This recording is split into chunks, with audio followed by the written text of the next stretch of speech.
Keďže sme spravili UV show a rozmýšľali sme, ako to posunúť ďalej do nejakých svetelných podmienok a chceli sme to naozaj dať nejakú novú úroveň, napadla nás že to dáme do svetla, že to bude batéria, že tam nebude žiadne UV svetlo, že to nebudeme ťahať cez káble, že tam budú veci, ktoré majú zabudovanú batériu, že budú viacej svietiť. Viacej svietiť, no. No a prvé kostýmy som navrhla, vyzeralo to celkom zaujímavo.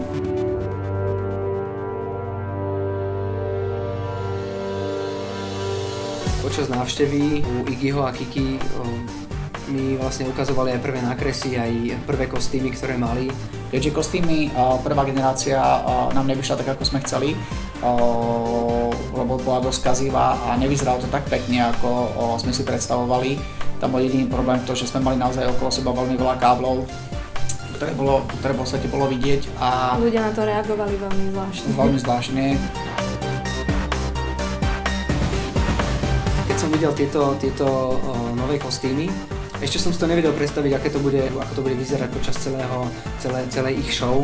Bo ten posud, keď sa rozsvietime pred tými ľuďmi, je úžasný a všetci ten dám zašumí a to je úplne skvelé. Skutočne, keď prišli do toho ateliéru, zhaslo sa svetlo, skoro mi padla sánka na zem, že wow.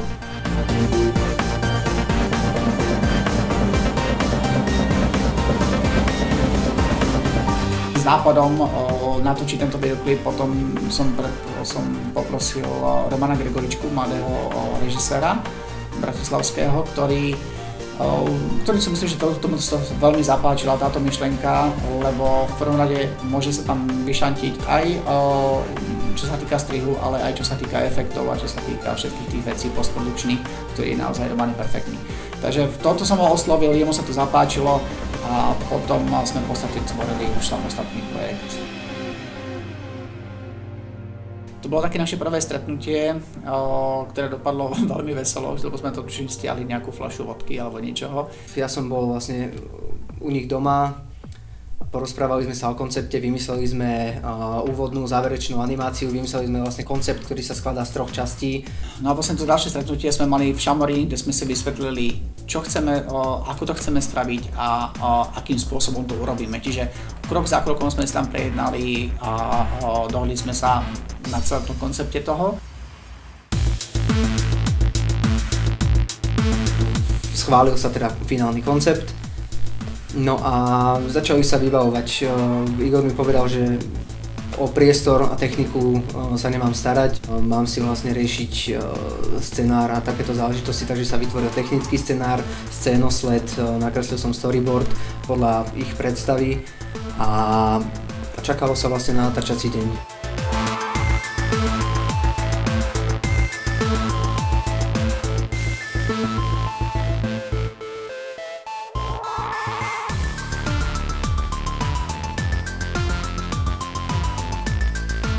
Bolo na mne, aby som vyhľadal aj ďalšie veci, ako napríklad osvetľovača, ktoré sa mi podarilo zohnať týždeň pred samotným nakrúcaním.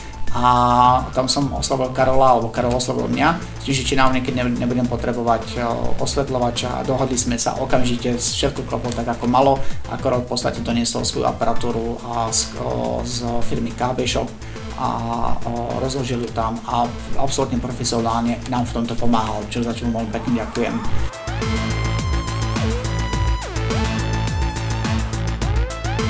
Dva týždne alebo 3 týždne pred nakrúcaním videoklipu sme robili na jednej svadbe vystúpenie s názvom Mystic a tam bol práve Michal z Red Studia, ktorý nám zabezpečil vlastne tieto kamery a zabezpečil aj Jimmy Jiba. A samozrejme dohodli sme sa a povedali, že áno, ide do toho. Priestor nám zabezpečil, sme našli v ateliér číslo 27, to je od pána Košányho. Profesionálny ateliér, kde sa točia znielky, zvučky a všetky možno nejaké videoklipy alebo či už reklamy.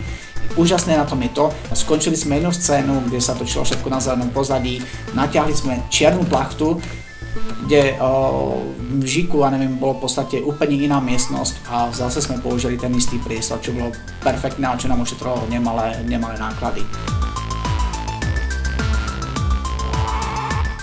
Natáčací deň prebiehal asi tak, že vlastne skoro ráno sme sa tam všetci dovalili, Slovákovci si vybalili svoje veci a začalo sa vlastne rozvrhávať si scénu, dali sme si taký menší meeting, povedali sme si čo, kde, koľko záberov sa bude robiť, ako, rozvrhli sme si čo najprv, čo nakoniec, lebo boli zložitejšie zábery a boli jednoduchšie zábery. Tá atmosféra pri tom nakrúcení bola veľmi uvoľnená, veľmi srandovná a zabávali sme sa pri tom nakrúcaní a myslím si, že je to aj vidno na tom videoklipe.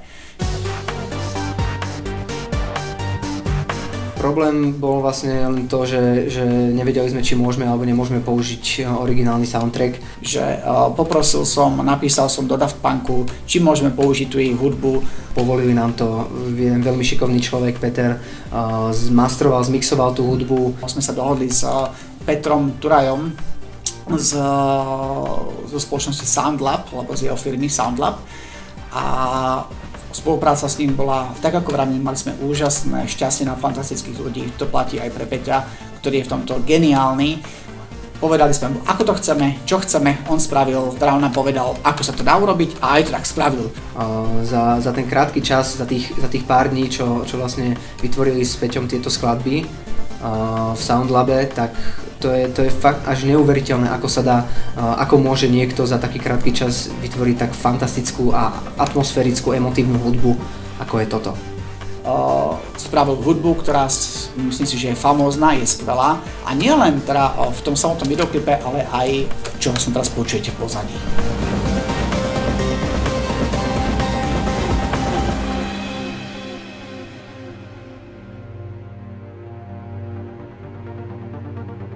To bola len prvá časť. Samozrejme, potom nasledla tá časť postprodukcie a vizuálnych efektov. Bola to pre mňa obrovská výzva spraviť dielo, ktoré bude z veľkej časti točené na zelenom plátne a že vlastne bude dorábané celé pozadie.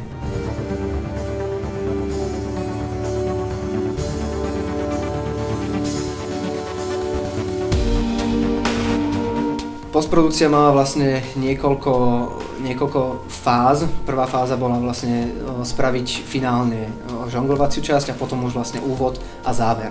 Trikové zábery, ktoré sa robili na tomto zelenom pozadí, tak ja som si zvolil taký postup. Najprv si vlastne vyriešiť tracking, čiže podľa tých bodov, ktoré sme tam mali, rozpohybovanú kameru, vlastne vhodiť do počítača ten materiál a pripraviť si to tak, aby som už mohol rovno do hotovej kamery, do hotovej pripravenej 3D scény hádzať materiál, či už podlahu, strop, steny. Nakoniec sa mi podarilo vytvoriť niekoľko nákresov, aj som postupne ukazoval a posielal. Presne krok za krokom som mu vysvetlil, čo chceme do toho dať. On nám urobil poslal nám úžasné fotografie z toho, čo spravil, nejaké ukážky videí, áno, takto to môže byť, takto to nemôže byť, alebo tak ďalej. Čiže tá komunikácia s ním bola perfektná. Celý interiér za hercami namiesto zeleného plátna musím naprojektovať, vymodelovať, hodiť do programu a spojiť celé v jedno dielo.